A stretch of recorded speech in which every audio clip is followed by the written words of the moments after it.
What's going on for the dough? It's me, Tommy T, and we have Ryan. And I'm picking up my man Ryan from work on Sunday, getting that money. Yep. So what you like about the job, my man? Realistically, so it's a challenge.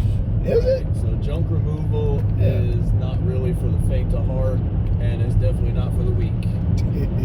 We work with a lot of really sensitive situations. We work with people who have like deaths in the family. They're trying to clear out stuff, or we have people who are like, really psychologically stuck hoarders or pack rats and stuff. So just have a hard time letting stuff go, man, which can be tough for people. We all kind of have the stuff that we cling to, and trying to make people, especially most of the time, those are like family members, helping them to try to get rid of their stuff. And it can be a really sensitive situation sometimes. Oh man.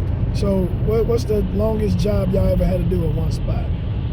That it was so much stuff. We've had a few jobs that have lasted a few days.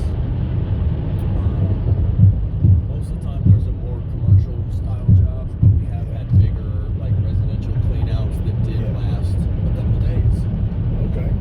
Really big houses that are just packed full of stuff, man. It just you can only do so much in a day, and so you try to calculate those logistics and get people taken care of best you can, man. It's a trip.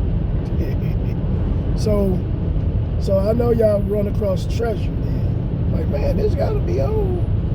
Yeah. I know y'all got people say, hey man, check this out. For sure. So a few of the guys, they did kind of like try to hang on to stuff when they would come across it every now and then and try to like resell it and stuff. Most of the time people they'll keep little things that kind of like improve their quality of life just a little bit. And we do try to like donate and recycle everything that we can, kind of the best that we can, especially in Michigan. We have a lot of initiatives for keeping things more green. So we definitely try to recycle everything that we possibly can, and when we try to donate, we have a warehouse space and we offload everything. So y'all let it sit there. Gotcha. Try to reach out to people. So that's pretty cool. At kind of that fortunate part there, I've gotten an entire 3-piece Ashley dresser set. That was nice. It was hanging out for a really long time. Nobody wanted it at all because it was like a full set. We even reached out to like Habitat for Humanity, but they didn't want to come get it. They weren't really interested. Yeah, because I think they got so much furniture. It's like, especially when it's dressers, I'd be like, They'd be like, nah, we got too much. So,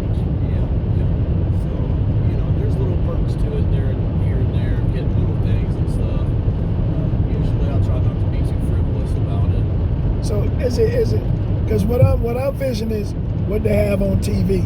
That's what I'm visioning, like the ones that got on TV, because they got these shows of going in people's houses, ordering and clean up. And you got the people that's crying like, no, or they might have like 50, 11 cats and stuff. That's real. So we do that. So the ones that got like all the feces and stuff, y'all still got to go in there and get that stuff out? Yep. But y'all put on hazmat suits or what? Some guys do.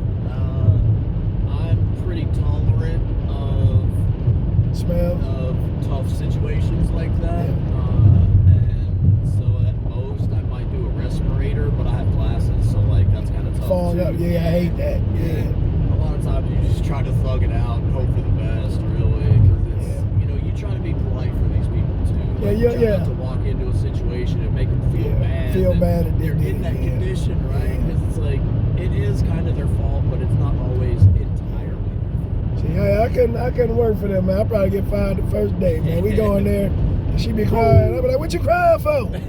It's because of you. You didn't move in here like this shit. Somebody told you to keep motherfucking 13 cats.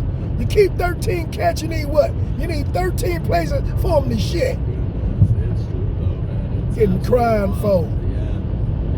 I shouldn't be like that. That's being mean. That's not being that's not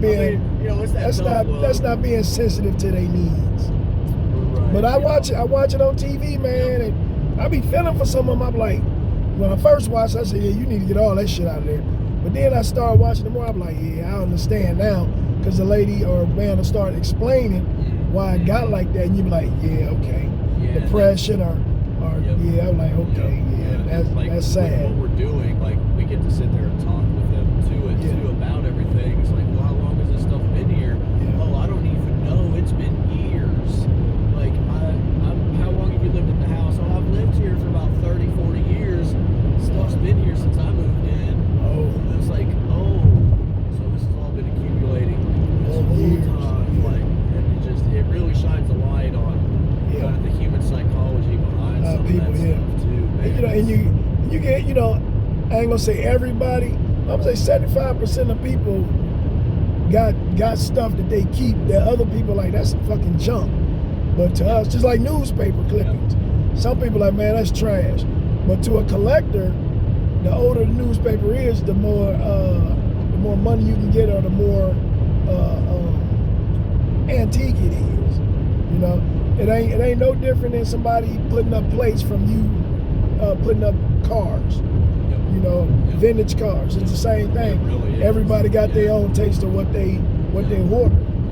Some got. It's a human thing. We all like to have these knickknacks and little things of comfort. If it may be watches or money, you could be a hoarder on money. Damn it. Yeah. That's the smart thing to do. That's a good thing. You should invest your money wisely. You don't need to hoard it. Use it and flip it to go to something else better that can improve your quality of life. Oh yeah.